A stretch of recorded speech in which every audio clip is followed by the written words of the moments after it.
আসসালামু আলাইকুম ভিউয়ার, সবাই কেমন আছেন? চলে আসলাম আমার রান্নাঘরে। আসলে আমরা প্রতিদিন সকালে ডিম, রুটি, কলা সবাই দিয়ে নাস্তা করি। এটা আসলে একই রকম হয়ে যায়, একঘেয়েমি যেটাকে বলে। আজকে আমি সেই একই জিনিস দিয়ে একটা অন্য রেসিপি তৈরি করছি, আপনারা দেখবেন। সেজন্য এই যে দিয়ে দিলাম হচ্ছে আমি পানি। এখন পানিটাকে ফুটে ওঠার জন্য চুলার সুইচটা দিয়ে দিলাম। এখন দিয়ে দিব সামান্য পরিমাণ হচ্ছে লবণ, আর দিয়ে দিব 4 চামচের 3 চামচ চিনি। এই যে দিয়ে দিলাম চিনি। এখন পানিটা ফুটে ওঠার অপেক্ষা করব। এই যে পানিটা আমার ফুটে গেছে। রুটি বানানো সেই আটাটাই দিব এখানে, সেই আটাই, গমের আটাই আমি ইউজ করতেছি।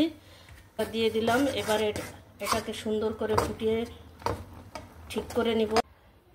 এই যে আটাটা সিদ্ধ করে নিয়েছি, যেমনি আমরা হচ্ছে রুটি তৈরি করি সেইভাবেই হচ্ছে আটাটাকে খামির করে নিতে হবে। এখন এটাকে চটকিয়ে আমি ঠিক করে নিব। এই যে আটাটাকে আমি ছেনে নিয়েছি। এখন আমি এটাতে বড় বড় করে লেচি কেটে নিব, যেভাবে বড় লেচি কেটে হচ্ছে আমি রুটি বানিয়ে নেব। এই যে প্রথমে আমি একটা বড় রুটি বেলে নিয়েছি। এখন আমি এই যে এরকম একটা গ্লাস নিয়েছি স্টিলের, মুখের ধারালা।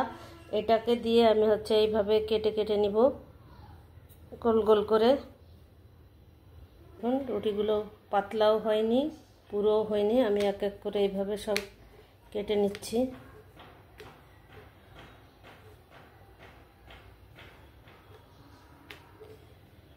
এই পর্যায়ে লাগবে হচ্ছে আমার কলা। কলাটাকে ছিলে কেটে নিব। কলাটাকে ছিলে আমি এরকম ছোট ছোট টুকরা করে নিয়েছি।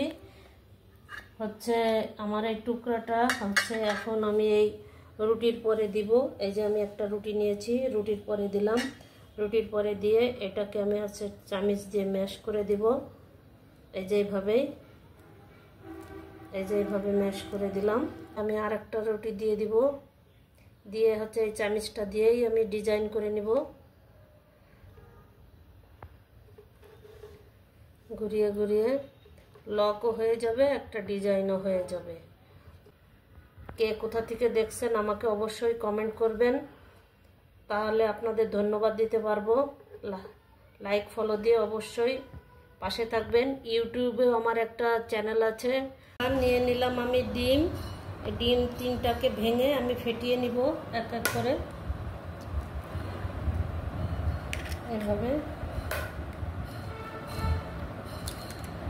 আটা চামচের সাহায্যে আপনারা করতে পারেন, বা উইংসের সাহায্যেও আপনি ডিমটা ফেটিয়ে নিতে পারেন। আরও লাগবে আমার সেমাই। সেমাইটাকে আমি এই যে এভাবে ভেঙে নিচ্ছি।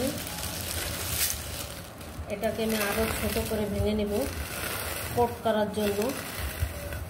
যে আমি এইভাবে করে নিয়েছি। এই যে পিঠাটাকে এইভাবে ডিমে চুবিয়ে নিব। ডিমে চুবানোর পরে এবার হচ্ছে আমি সেমাইয়ের মধ্যে এটা কোট করে নিব।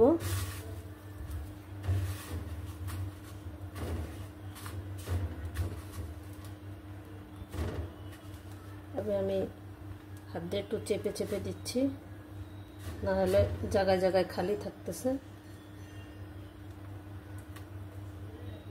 এখন দিয়ে দিব আমি তেলের মধ্যে দিলাম। এইভাবে সবগুলো পিঠাকে আমি ভেজে নিব।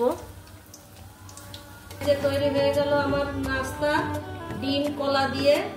আজকের এই নাস্তা এরকমভাবে একটু তৈরি করলাম ডিম আর কলা দিয়ে। আপনাদের কেমন লাগলো আচ্ছা জানাবেন কমেন্ট করে অবশ্যই, তাহলে আপনাদের ধন্যবাদ আমি দিতে পারবো।